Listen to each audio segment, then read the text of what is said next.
Hey guys, good morning. And it's a bit cloudy here right now, so it's a good weather. It's 7:35 a.m. in the morning here in Cebu, Philippines, and I hope you guys are staying safe, wearing your mask at all times, and keeping your hands hygiene, and of course, keeping eating healthy food as well. It's a good benefit and keeping away from the pandemic and the COVID-19. So, in this video, it's gonna be an interesting one. It's been a while since I've actually made a installation video for my Mazda 3 because I've been waiting a lot of things, planning out of what's the next thing that I'm going to be installing. So I've decided to install a DRL, and I've recently purchased it a month ago, and I just got it recently, pretty much yesterday, and I'm going to be installing it on my Mazda 3 2016, and I'll show it to you guys how I install it the cleanest possible way and ensuring that you guys can actually follow. So if you own a 2016 or 2014 to 2016 Mazda 3, then this video is for you. If you have plans of installing the DRL, and this video is going to be helpful for you. All right, so without further ado, I'm going to start unboxing first, which is the parcel that I received yesterday, and then let's do an installation. All right, I've ordered this from AliExpress. Basically, it took me a month. And here it is. So let's do a quick one. Nothing fancy of unboxing this. So I'm not sure how this boxing is gonna go.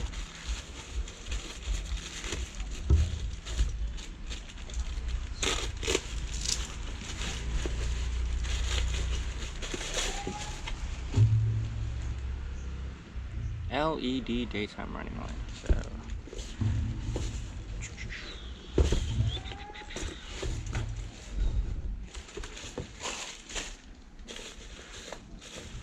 okay, so put that aside, and here it is.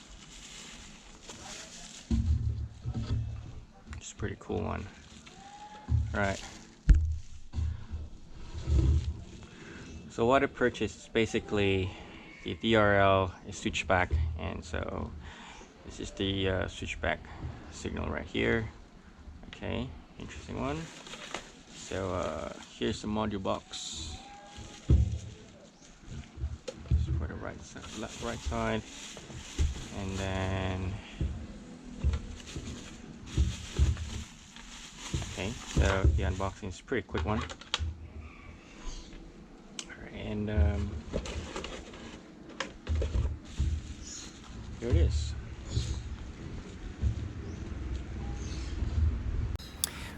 Right, so the first thing I need to do is, of course, remove the bumper, and that way I will have easy access on installing the kit.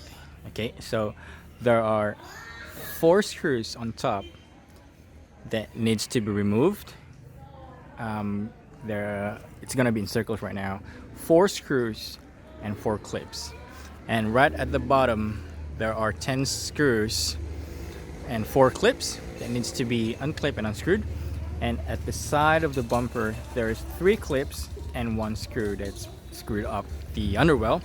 Same goes with the other side as well. So let's get into it.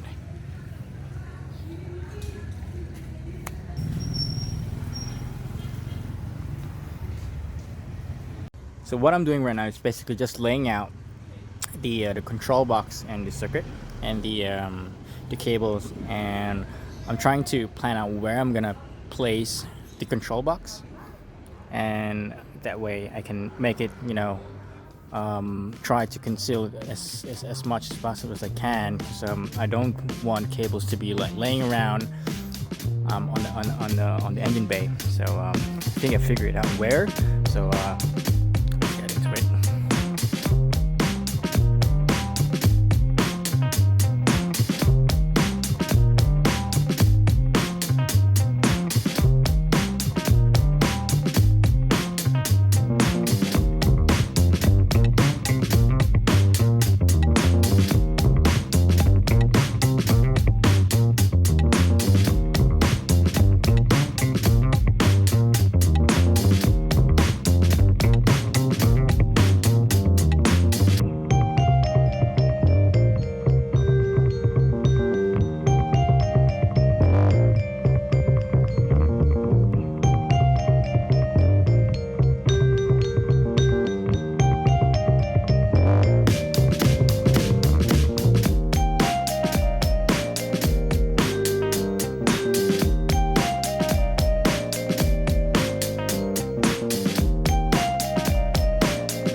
box right here. Reason being is that the connector for the DRL, it's the length is just pretty much sufficient. And as for the right side, basically run it through behind this panel and just basically secure it with a cable tie, and just basically continue that later on. Tapping this onto the signal light, basically I'm gonna make another connection here. That way it's what I call this, it can reach onto this one that I've already connected into. So the same thing with the other side, the signal light, it's the white wire, just basically just tapping into, and just basically make another extension right here, so that way it'll reach too. So as for the positive, there's a positive. I'm just basically gonna tap into the ignition fuse. This is what I tapped with my ambient lighting, and as for the ground, it goes directly to the ground terminal right there, and then we should be good to go.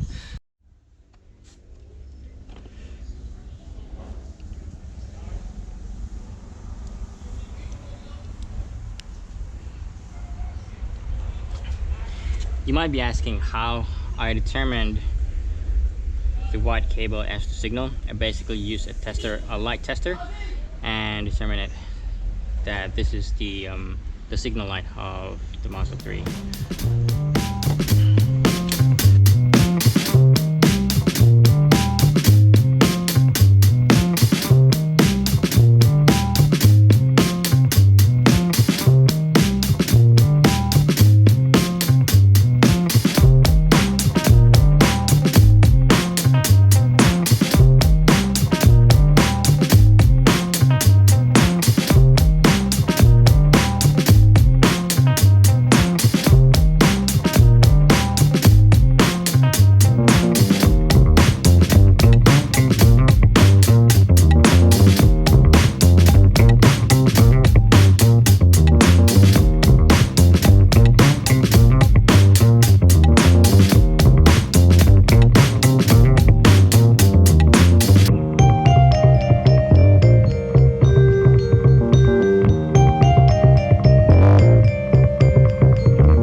Negative. I think we're good to go with the testing before everything needs to be installed.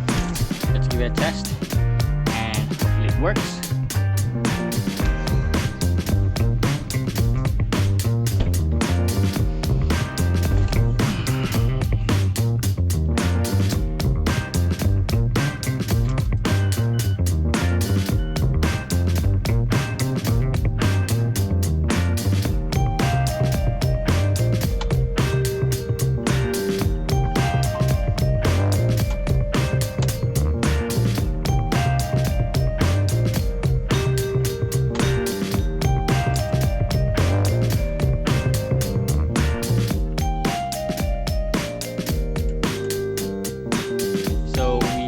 Test, both lights are working, the DRL and the signal light, and then we're good to go.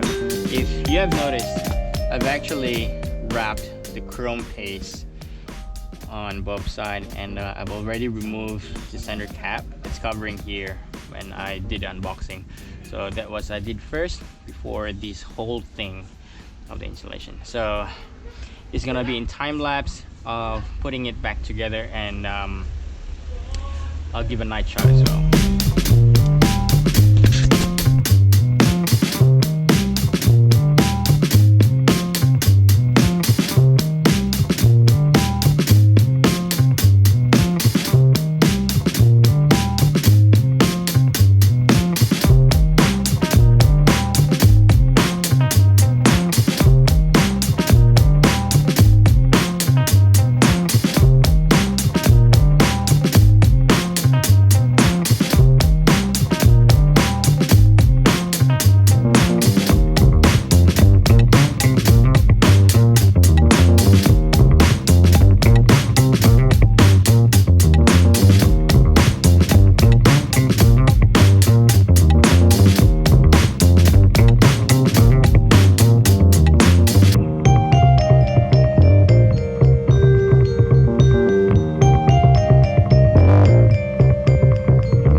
Was pretty much very easy. If you have the right tool, you should be able to achieve it. Overall, it took me about 2 hours or so or less on the installation, except the part where I wrapped the chrome piece and having all the connections pre-connected with the T-section connector, and I think everything's good. So yeah, it looks pretty good, looks pretty awesome. And that is it. If you like this video, give it a like, leave your comments what you think it is, and if you're a Mazda 3 owner of 2014 to 2018, doesn't matter, I think it's pretty beneficial for you. I think it applies to all the other cars as well, not just a Mazda. If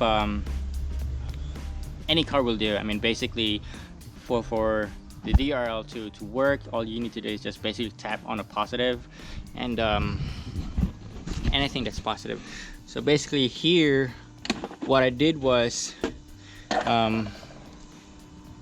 there are, I think, 3 ways you can actually connect your positive or your DRL. So for me, I decided to actually connect it to the fuse ignition, so that way when I turn on the car, the DRL switch on, it's switched on, or it's on. You can also tap it into the light switch, so basically when you turn the lights on, and then that goes with the DRL having it switch on. Or alternatively, you can have it tapped into an accessory, and you can have a separate switch for the DRL, and that way that is if preferred to. So basically depends on your preference. So pretty much that's it. So this is pretty much how I want it to be. I like the cables concealed and looks pretty neat, so pretty much that's it. And that's it, and good to go. Yeah, so if you like this video, give a thumbs up, and if you want more videos like this DIY installation, I'd be more than happy to share on how to install it. And peace out.